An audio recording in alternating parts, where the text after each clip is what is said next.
एक स्टोरी तलवारबाज की। एक राज्य में एक तलवारबाज हुआ करता था जिसने अपने दम पर उस राज्य के राजा को कई युद्ध जीते। समय जाते जाते उसकी एज हो गई। एक दिन बैठे बैठे उसने ये सोचा कि मेरी एज हो रही है, मैं जो हुनर जानता हूँ मेरे मरने के बाद वो व्यर्थ चला जाएगा।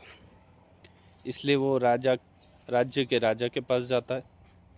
राजा से कहता है कि मैं अपना हुनर हमारे राज्य के बच्चे और जवानों को सिखाना चाहता हूँ। राजा खुश हो जाता है। राजा ढिंडोरा पिटवाता है। तलवारबाज का नाम सुनते ही राज्य में जितने भी गांव है वहाँ से बच्चे और जवान तलवारबाजी सीखने के लिए उसके पास आते हैं। सीखना चालू होता है। कुछ महीने बीत जाते हैं। एक जवान लड़का जो शरीर से काफ़ी मजबूत होता है, 2-3 महीने सीखने के बाद वो राजा के पास जाता है और कहता है कि आपके गांव में या आपके राज्य में इस तलवारबाज जिसके पास हम सीख रहे, उसकी बहुत डींगे हाथ थे, पर मैं उससे बेहतर कर सकता हूँ। ये सुन के राजा ने उस तलवारबाज को बुलाया जो बुजुर्ग हो चुका था और उससे कहा कि ये जवान लड़का, यंग लड़का बोल रहा है कि ये तुमसे बेहतर तलवारबाजी कर सकता है, और अगर ऐसा हो तो युद्ध करके देख ले। वो बूढ़ा तलवारबाज युद्ध के लिए, लड़ाई के लिए तैयार हो जाता है। ढिंडोरा पिटवाया जाता है कि बुजुर्ग तलवारबाज और वो जो यंग लड़का, उनके बीच में युद्ध होगा। 1 महीने का टाइम दे दिया जाता है।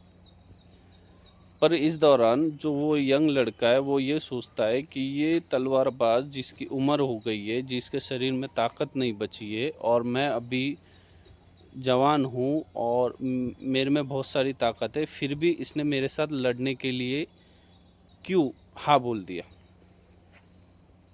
ये देखने के लिए वो जवान लड़का उस तलवारबाज पे नज़र रखता है। एक दिन तलवारबाज एक लोहार के पास जाता है और लोहार के पास जाके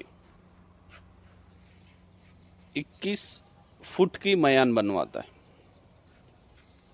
ये चीज़ उस यंग लड़के को पता चलती है कि जो बुजुर्ग तलवारबाज है वो 21 फुट का मयान बनवा रहा है, यानी युद्ध के दरमियान वो दूर से ही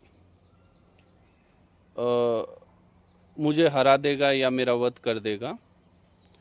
तो वो दूसरे लोहार के पास जाके 25 फुट की तलवार बनवाता है। युद्ध का दिन आता है। दोनों सामने आमने खड़े होते। राजा युद्ध की घोषणा करता है।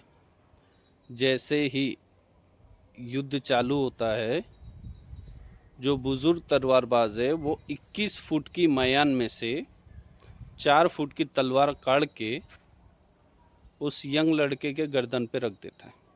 ये यंग लड़का मयान में से तलवार निकालता ही रह जाता है। कहने का तात्पर्य ऐसा है कि जो आपको सिखाता है, आपका गुरु है, वो आपके ताकत से कहीं ज़्यादा तजुर्बा लेके बैठा है। ये स्टोरी